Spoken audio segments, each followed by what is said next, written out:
शेतात राबूनही हातात फारसं काही उरत नाहीये की गावातच राहून दर महिन्याला एक पक्की फिक्स इन्कम देणारा व्यवसाय सुरू करायचा आहे? जर असं असेल तर आजचं हे विश्लेषण खास तुमच्यासाठी आहे. आज आपण अशा काही शेतीशी निगडीत व्यवसायांबद्दल बोलणार आहोत जे केवळ पारंपरिक शेतीचे नियमच बदलत नाहीत तर अगदी कमी खर्चात सुरू होऊन तुम्हाला भविष्यात लाखोंची कमाई करून देऊ शकतात. चला तर मग थेट मुद्द्यावर येऊया. आता बघा, आजकाल अनेक जण एकाच समस्येत अडकलेले दिसतात. शेतात आपण घाम गाळतो, दिवस रात्र एक करतो, पण जेव्हा उत्पन्न हातात यायची वेळ येते तेव्हा पदरी निराशाच पडते. कष्ट भरपूर पण कमाई मात्र बेताचीच. मग वाटायला लागतं की शेती म्हणजे खरंच फक्त तोट्याचा सौदा आहे का? पण मंडळी थांबा, चित्र तसं नाहीये. खरं सांगायचं तर आता परिस्थिती खूप बदलली आहे. शेती म्हणजे आता केवळ जुन्या पद्धतींची मजुरी राहिलेली नाहीये. तो एक अत्यंत स्मार्ट आणि झपाट्याने वाढवता येणारा व्यवसाय बनलाय. होय, गावातल्या गावात राहून स्वतःच्या अटींवर दर महिन्याला एक फिक्स आणि चांगली रक्कम कमवणं आता 100% शक्य झालंय. आणि ते कसं, तेच तर आपण आज उलगडून बघणार आहोत. आज आपण मुख्यत्वे 5 गोष्टींवर फोकस करणार आहोत. एक म्हणजे शेतीला स्मार्ट व्यवसाय कसं बनवायचं, दुसरं कमी जागेतले व्यवसाय, तिसरं आरोग्याशी जोडलेले ट्रेंडिंग व्यवसाय, चौथं कायमस्वरूपी म्हणजे एव्हरग्रीन इन्कम देणारे मार्ग, आणि शेवटी यातून मिळणाऱ्या यशाचा तो आधुनिक फॉर्म्युला. हे सगळं आपण टप्प्याटप्प्याने समजून घेऊया. सुरुवात करूया स्मार्ट शेती व्यवसायापासून. बघा, आपलं गाव सोडायची काहीच गरज नाहीये. गावात जी काही साधनं उपलब्ध आहेत ना, त्यांचाच हुशारीने वापर करून आपण त्याला एका फिक्स मंथली इन्कममध्ये कसं बदलू शकतो हे पाहणं खऱ्या अर्थाने रंजक आहे. आज आपण अशी 5 आधुनिक मॉडेल्स बघणार आहोत, ज्यांची सर्वात भारी गोष्ट म्हणजे यासाठी सुरुवातीला अजिबात लाखो रुपये लागत नाहीत.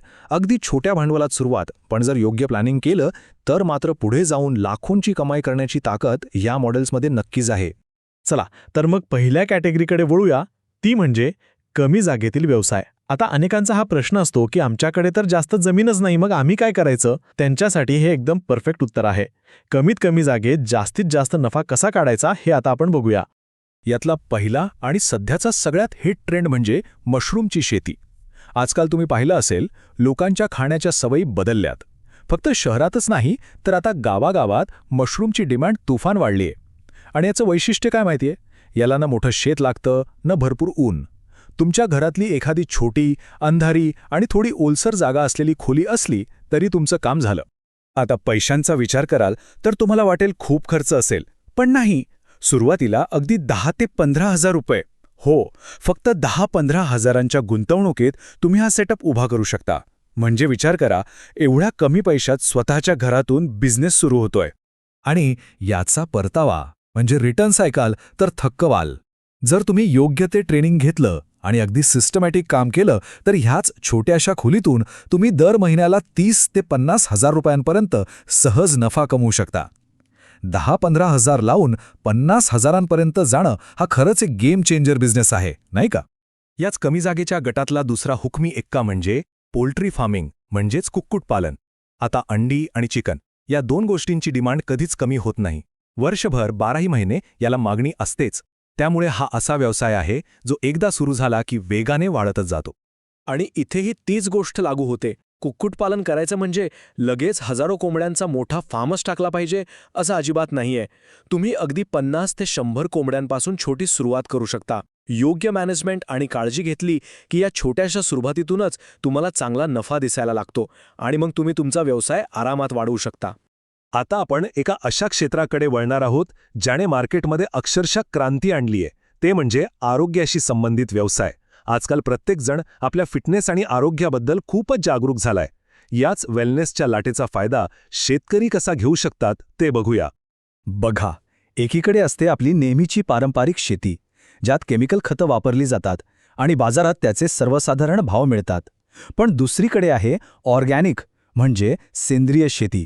आजकाल लोक केमिकल असलेल्या भाज्यांना अक्षरशः घाबरतात. जर तुम्ही केमिकलचा एक थेंबही न वापरता भाज्या किंवा धान्य पिकवलात तर त्याच मालाला मार्केटमध्ये नेहमीपेक्षा चक्क 2 ते 3 पट जास्त भाव मिळतो. डिमांड एवढी आहे की माल कमी पडतोय. पण इथे एक ट्रिक आहे. ऑर्गॅनिक शेतीचा खरा नफा मिळवायचा असेल तर मधल्या एजंट्सना बाजूला काढावं लागतं. तुम्हाला थेट ग्राहकांपर्यंत पोहोचावं लागेल. यासाठी तुम्ही तुमचे स्थानिक बाजार, आजकालचे नवनवीन ऑनलाईन प्लॅटफॉर्म्स किंवा अगदी थेट डोर टू डोर डिलिव्हरी यांसारखे मार्ग वापरू शकता. थेट ग्राहकाला माल विकलात की नफा थेट तुमच्या खिशात. याच हेल्थ सेक्टरमध्ये अजून एक भारी गोष्ट आहे, ती म्हणजे औषधी वनस्पतींची शेती. सध्या आयुर्वेद आणि नॅचरल प्रॉडक्ट्सची चलती आहे. त्यामुळे जर तुम्ही कोरफड, तुळस किंवा अश्वगंधा यांसारख्या वनस्पतींची लागवड केलीत तर त्याला प्रचंड भाव मिळतो. आणि सगळ्यात दिलासा देणारी गोष्ट म्हणजे अनेक मोठ्या कंपन्या या वनस्पतींसाठी कॉन्ट्रॅक्ट फार्मिंग करतात. याचा अर्थ काय?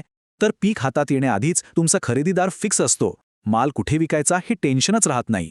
बरं, आता वळूया अशा व्यवसायांकडे जे तुम्हाला रोजच्या रोज कॅश मिळवून देतात, म्हणजेच कायमस्वरूपी उत्पन्नाचे व्यवसाय. हे असे प्रॉडक्ट्स आहेत ज्यांची माणसाला रोजच्या जगण्यात गरज असतेच असते. आणि या यादीत सर्वात वरचं नाव म्हणजे डेअरी फार्मिंग, दुग्ध व्यवसाय. आता विचार करा, दूध, दही, तूप या गोष्टींशिवाय आपल्या दिवसाची सुरुवात तरी होते का? प्रत्येक घरात हे लागतंच. त्यामुळे कोणत्याही ऋतूत, कोणत्याही परिस्थितीत या व्यवसायाची डिमांड ना कधी कमी झाली आहे ना कधी होईल. हा खऱ्या अर्थाने एक एव्हरग्रीन व्यवसाय आहे. डेअरी फार्मिंगचा सगळ्यात मोठा प्लस पॉइंट म्हणजे याची सुरुवात करणं खूप सोपं आहे. तुम्हाला फक्त 2 ते 3 गायी किंवा मशीनपासून सुरुवात करायची आहे. सुरुवातीची गुंतवणूक कमी असते, पण तुमची कमाई ती पहिल्या दिवसापासूनच रोजच्या रोज सुरू होते. आणि ह्याच छोट्या इन्कममधून बचत करत करत उद्या तुम्ही एका मोठ्या डेअरी फार्मचे मालकही बनू शकता.